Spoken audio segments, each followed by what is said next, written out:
सभे मगहिया भाई बहन के भुलेटन काका के राम राम।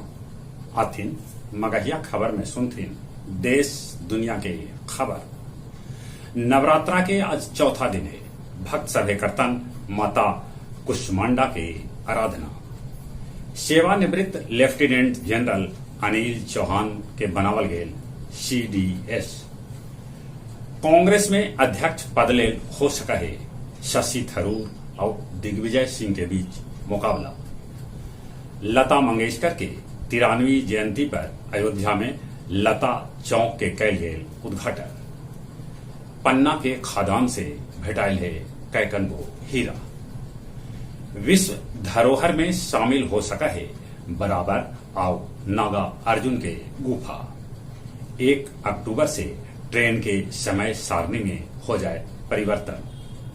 लालू यादव 12वां बेर राजद के राष्ट्रीय अध्यक्ष चुनल गेलन। लालू यादव उन्हें RSS पर बैन लगावे के बाद कहलका है। बिहार के गरीब सभे के अब दिसंबर महीना तक मुफ्त में अनाज भेटाए। हाजीपुर बछवाड़ा रेल लाइन के होयल दोहरीकरण। बालासोर में अमोनिया गैस लीक होवे से 18 मजदूर हो गए बेहोश। उधमपुर में बस में होयल फिर से धमाका। सऊदी अरब के राजकुमार सलमान के प्रधानमंत्री नियुक्त कैल गेल है। यूक्रेन से अलगे होयल चाहतन दोनेस्क, लुहांस्क, जेपोरिजिया और खेरसोन। इराक पर मिसाइल अटैक होयल जरा में 13 आदमी के है मौत के खबर। उत्तर कोरिया फिर से कैलक मिसाइल के परीक्षण। चीन के वो रेस्तरा में आग लगे से 17 आदमी के मौत के है खबर।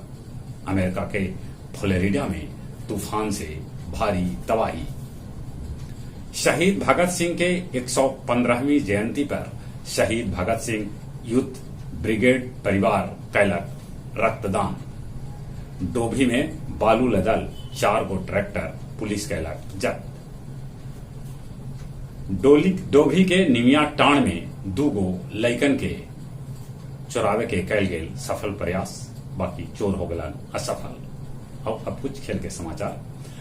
भारत दक्षिण अफ्रीका के पहिलका T20 मैच 8 विकेट से हरा दिला। KL राहुल और सूर्य कुमार यादव बनौलन नवाद अर्धशतक। सुब्रतो कप झारखंड अंडर-17 के महिला बनलन चैंपियन। नेशंस लीग में पुर्तगाल के हरा के स्पेन फाइनल में जगह बना लेला। ऑल इंडिया पावर लिफ्टिंग में गया के कुंदन और ऋषि के भेटाए पदक। जहां तक मौसम के सवाल है, हथिया नक्षत्र झाड़ गए है। आसमान में बदरी भी है। पानी मजगर न बरसल है। पानी बरसे की उम्मीद है। बाकी जहां बाढ़ दहाड़ आयल है वहां पानी से हो समस्या। चले एक बार फिर से अपने सभे के भुलेटन काका के राम राम।